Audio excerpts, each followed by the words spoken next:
আল্লাহ বলেন ফাযকুরুনি আযকুরুকুম ওয়াশকুরুলি ওয়ালা তাকফুরুন। জবান ডাকার আরো জোরে বলেন জবান ডাকার।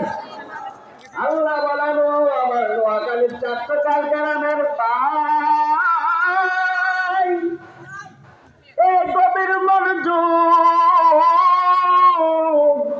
আল্লাহকে আমরা যদি একবার ডাকি রে, আল্লাহ বলে বান্দা শোন, আমি আল্লাহ তোরে ৭০ বার ডাকতে। জোরে কোন সুবহানাল্লাহ।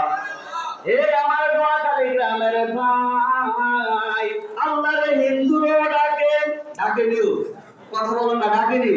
খ্রিস্টানরাও ডাকে, বৌদ্ধরাও ডাকে, ইহুদিরাও ডাকে, শিয়ারাও ডাকে, মুতাজিলারাও ডাকে। আমরা মুসলমানেরাও আল্লাহকে ডাকি। ডাকার মধ্যে বেশ কম আছে কি নাই?